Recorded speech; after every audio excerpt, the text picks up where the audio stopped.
तो जैसा कि हमने लास्ट वीडियो में सेक्शन ए डिस्कस करा था, इस वीडियो में हम सेक्शन बी को कवर करेंगे। जिस बच्चे ने प्रीवियस वीडियो नहीं देखी है, मैंने लिंक डिस्क्रिप्शन में डाल दिया है, तो वो पहले जाके सेक्शन ए देखें, देन आगे सॉल्व करें। Section B, question number 21। In the figure PQRS is a trapezium in which PQ parallel to SR. On PQ and RS there are points E and F respectively, such that EF intersects SQ at G. Prove that EQ multiply GS is equal to GQ multiply FS. तो हमें product दिखाने हैं, तो हमें given क्या है, जो PQ है वो SR के क्या है, पैरेलल है। प्रूफ क्या करना है हमें, EQ into GS is equal to GQ into FS। तो बच्चे ये चीज देख के डर जाते हैं कि ये प्रोडक्ट में, तो सबसे पहले इसे इजी वे में कर लेते हैं, रेशियो की फॉर्म में इजी रहेगा। तो EQ अपॉन GQ, इस GQ को हम ले आएंगे डिवाइड में, और FS अपॉन GS। अब हम क्या कर लेते हैं, ट्राइंगल को सिमिलर कर लेते हैं। प्रूफ, अब क्या है हमारा, ये EQ और GQ ये, एंड FS और GS ये। तो in triangle EQG and triangle FSG, EQG ये वाला ट्राइंगल एक, और FSG एक वाला ट्राइंगल, इन दोनों ट्राइंगल को हम क्या कर लेंगे, सिमिलर। तो एक तो हमारा वर्टिकल अपोजिट एंगल दिख रहा है, लिख लेते हैं, angle EGQ is equal to angle FGS, vertical opposite angle. And next alternate interior है, क्योंकि दोनों लाइन पैरेलल है, तो ये वाला एंगल और ये वाला एंगल दोनों आपस में अल्टरनेट इंटीरियर हो गए। तो angle EQG is equal to angle FSG, alternate interior angle, short में लिख दिया मैंने। तो triangle EQG is similar to triangle, congruent का साइन नहीं, सॉरी, सिमिलर का FSG बाय एंगल सिमिलैरिटी।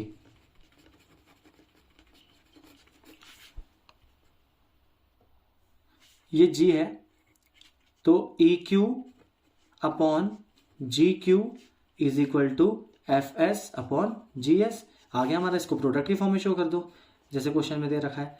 तो EQ into GS is equal to FS into GQ, simple, hence proved.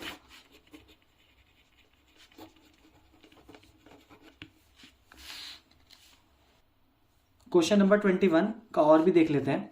In the given figure find the measure of angle X. तो हमें दो triangle दे रखे हैं, एक PQR, एक XYZ, और कुछ डायमेंशंस दे रखे हैं और एंगल्स दे रखे हैं। तो हमें क्या बताना है, एंगल एक्स बताना है। सबसे पहले ऐसे सिचुएशंस में इन दोनों ट्राइंगल को सिमिलर कर लो, तो हमारा डायरेक्टली आंसर मिल जाएगा।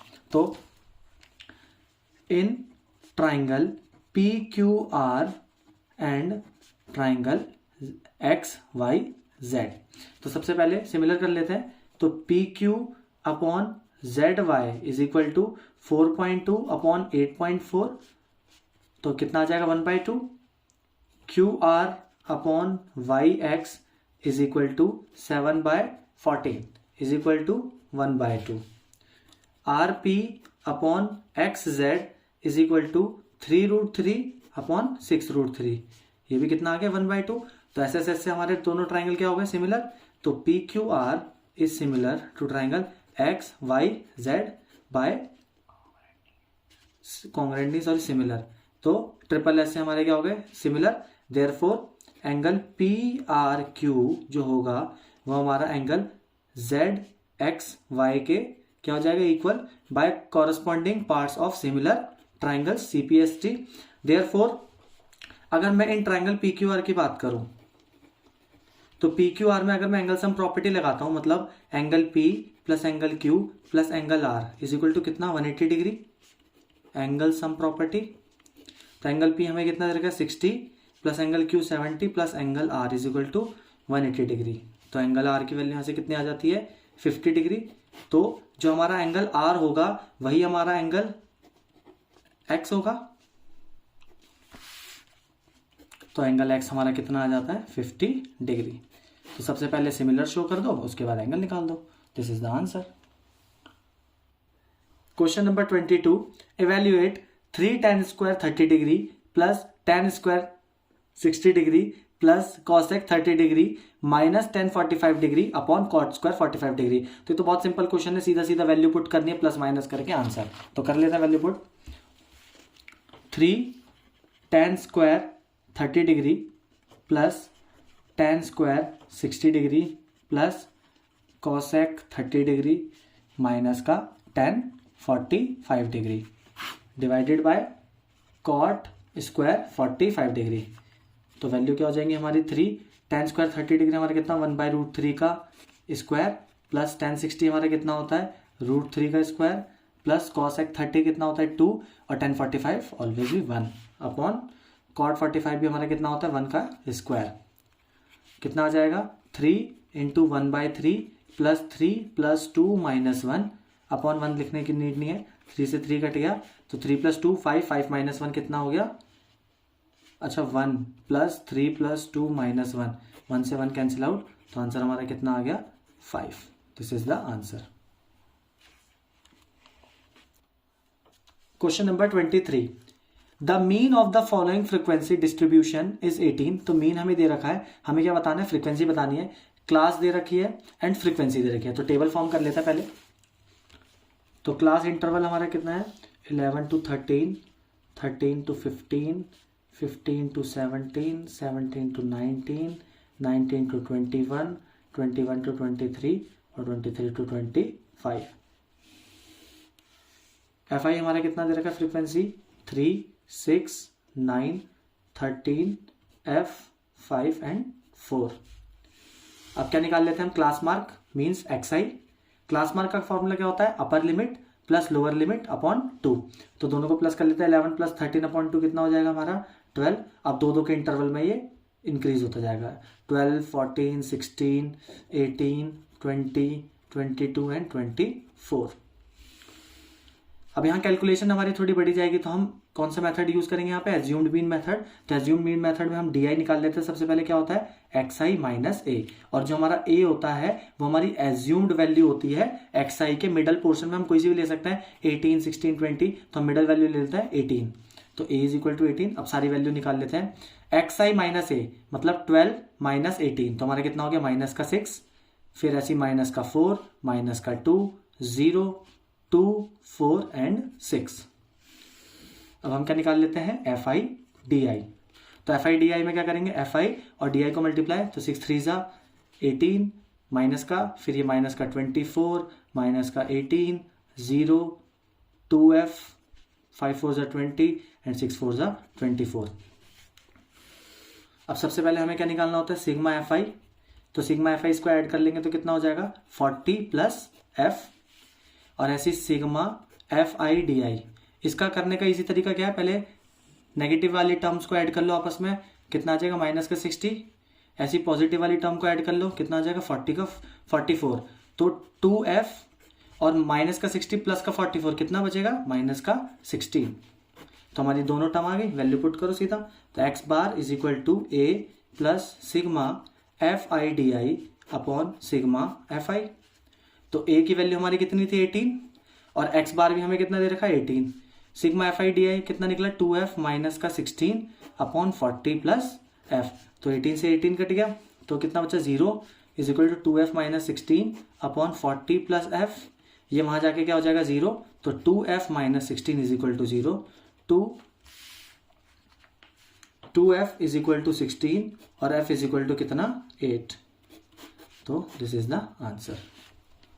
Question number 24, find a quadratic polynomial the sum and the product of whose zeros are 6 and 9 respectively, hence find the zeros of the polynomial obtained। तो हमें क्या क्या गिवन है, सम दे रखा है, प्रोडक्ट दे रखा है जीरोस के 6 and 9, तो हमें जीरोस ऑफ द पॉलिनोमियल बताने हैं। तो इजी क्वेश्चन है, लिख लेते हैं सम इज इक्वल टू कितना दे रखा है 6 एंड प्रोडक्ट कितना दे रखा है 9।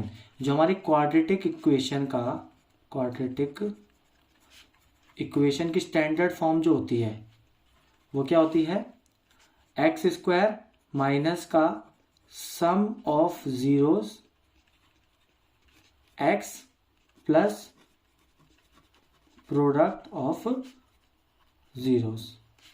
तो एक्स स्क्वायर माइनस सम कितना दे रखा है 6x और ये कितना प्रोडक्ट कितना दे रखा है 9। तो ये हमारी क्या बन गई क्वाड्रेटिक इक्वेशन। अब इसमें हमें क्या बताना है जीरोस, तो जीरोस भी फाइंड आउट कर लेते हैं। तो एक्स स्क्वायर माइनस का 6x plus 9, zeros find out करने के हमारे पास बहुत सारे मेथड है, मिडल टर्म हो गई, कंप्लीटिंग स्क्वायर मेथड हो गया, डिस्क्रिमिनेंट हो गया, लेकिन ये इजी है तो हम इसको सीधा मिडल टर्म से कर लेते हैं। फैक्टर निकाल लेंगे 9 के, क्या क्या हो जाएंगे 3 3, तो माइनस का 3x माइनस का 3x प्लस का 9, तो x कॉमन आ गया x माइनस 3, माइनस का 3 कॉमन आ गया x माइनस 3, तो x माइनस 3 x माइनस 3, तो यहाँ से x minus 3 is equal to 0, x minus 3 is equal to 0, तो एक जीरोज आ गया 3 और नेक्स्ट जीरोज भी हमारा कितना आ गया 3। This is the answer. Question number 24 का और पार्ट देख लेते हैं। Find the zeros of the polynomial 6x square minus का 3 माइनस का 7x and verify the relationship between the zeros and the coefficient. ये तो डायरेक्ट क्वेश्चन एनसीईआरटी का ही है, तो सीधा कर लेते हैं। 6x स्क्वायर माइनस का 3x माइनस का 7x, ये 3 है और ये 7x इज इक्वल टू 0। तो पहले से फॉर्म में लिख लेते हैं 6x स्क्वायर माइनस का 7x माइनस का 3। इसके पहले फैक्टर निकाल लेते हैं। तो 6x स्क्वायर 6 3 से 18, तो हमारे क्या क्या फैक्टर निकल जाएंगे 9 एंड 2, तो माइनस का 9x प्लस का 2x माइनस का 3 इज इक्वल टू 0। कितना कॉमन आ गया 3x, तो कितना बचा 2x माइनस 3 प्लस का 1 कॉमन आ गया 2x minus 3 is equal to 0। तो 3x plus 1 and 2x minus 3, तो यहाँ से फैक्टर निकाल लेते हैं। एक वैल्यू आ गई माइनस का 1/3 और एक वैल्यू आ गई हमारी 3/2, तो हमारे जीरोज आ गए।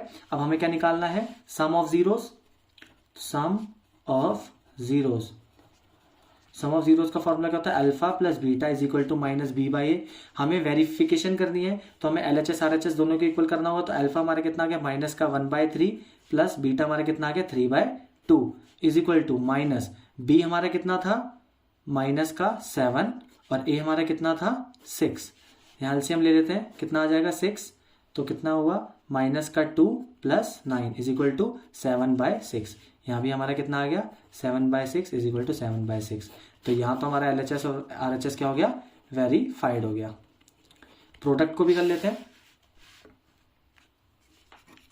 Product of zeros is equal to क्या होता है हमारा alpha beta is equal to C/A। तो अल्फा हमारा कितना आया था माइनस का 1/3 और ये कितना आया था 3/2 और C/A का मतलब कितना हो गया माइनस का 3/6। तो 3 से 3 कैंसिल आउट हुआ तो माइनस 1/2 और 3 2 जा 6, यहाँ भी 1/2, तो ये भी हमारा क्या हो गया वेरीफाई हो गया। LHS इक्वल टू RHS, तो ये हमारा रिलेशनशिप वेरीफाई हुआ।